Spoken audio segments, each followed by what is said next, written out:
I think it's, you'll correct me if I'm wrong, it's Tertullian, isn't it, who says something like, it's variously translated, credo quia absurdum, that the very improbability of the thing, the very unlikelihood of it, the unlikelihood that anyone would fabricate such a thing, for example, that a Jew could be brought to believe something so extraordinary, is testimony to its truth.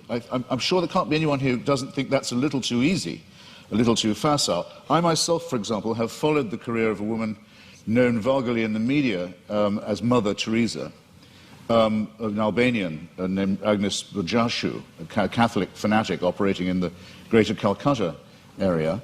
And I watched every stage of her career as a candidate for, and then the recipient of, beatification and shortly canonization. The canonization will require, and as the Vatican demands, the attestation of a miracle performed by her posthumous intercession. And the miracle's already been announced. A woman in Bengal, fortunately already a devout Catholic, by pressing a medal of Mother Teresa to her stomach, made a tumor go away, or so she says.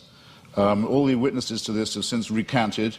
All the doctors have given a much better explanation of how she was cured, of the swelling and the growth and what the medicines were and so forth, but they're still stuck with it.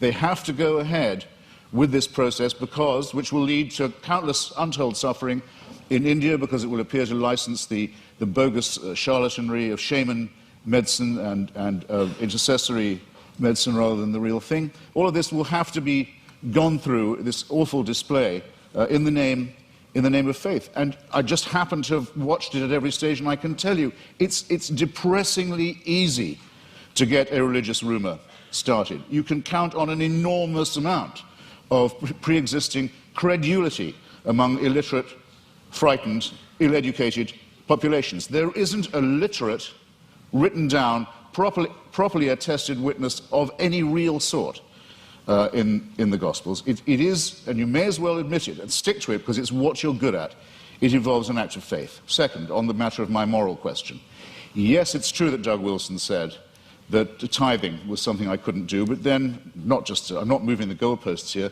I don't think I'd regard giving all my money to the new St. Andrew's Church as a moral act. The only challenge that I've had so far that I really couldn't get out of, I should share it with you, was I was told, well, you couldn't do this. You couldn't say, Father, forgive them, for they know not what they do. No, but nor could you, as people of faith. You wouldn't dare. It would be blasphemy for you to do it. There's only one person who can do that, even on your account. So, with respect, ladies and gentlemen, I think both my challenges stand. It hasn't been shown that I couldn't be a moral person despite my unbelief, and it has certainly not been demonstrated that unbelief will guarantee you against, the belief will, I'll say it again, that unbelief will ensure you against wickedness. You mentioned things like apartheid and Nazism. Well, let me just run it by you. Partly this often comes up because people say, what about the crimes and wickednesses of the secular world? The apartheid system in South Africa was actually a creation of the Dutch Reformed Church. It was justified theologically as the giving of a promised land to one Christian religious tribe, in which everyone else was supposed to be hewers of wood and drawers of water. It wasn't until the Dutch Reformed Church, under pressure, agreed to drop their racist preachments of many years that the apartheid system could be dismantled. The dictatorship in Greece in 1967 to 74 was proclaimed by the Greek Orthodox Church as a Greece for Christian Greeks.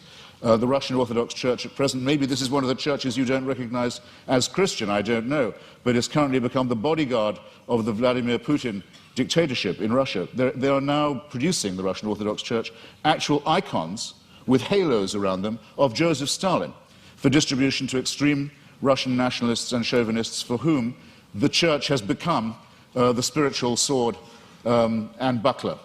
In Nazi Germany, prayers were said every year on the Führer's birthday by order of the churches for his survival and well-being. The first concordat signed by Hitler and by Mussolini in both cases was with the Vatican.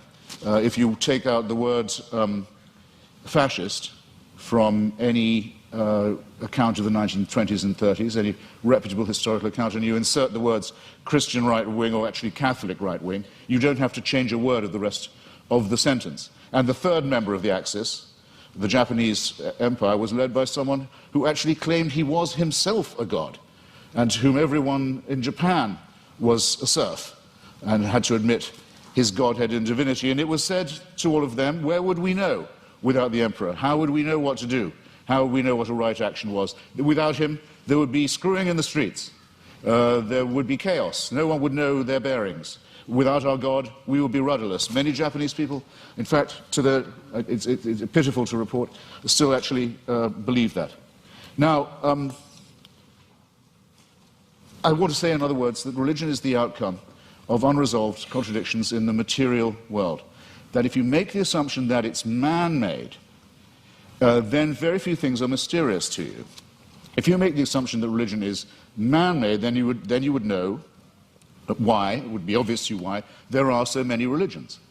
When you make the assumption that it's man-made, you will understand why it is that religion has been such a disappointment to our species, that despite innumerable revivals, innumerable attempts again to preach the truth, innumerable attempts to convert the heathen, innumerable attempts to send missionaries all around the world, that the same problems remain with us, that nothing is resolved by this, that if all religions died out, or all were admitted to be false, instead of, as all believers will tell you, only some of them are false. In other words, we're faced with the preposterous proposition that religion are either all of them true, or none of them true, or only one exclusive preachment is true. And none of these seem to me coherent, and all of these seem to be the outcome of a man-made cult. Assume that all of them were discredited at the same time, all of our problems would be exactly what they are now. How do we live with one another? Where indeed do morals and ethics come from? What are our duties to one another? How shall we build the just city? How shall we practice love?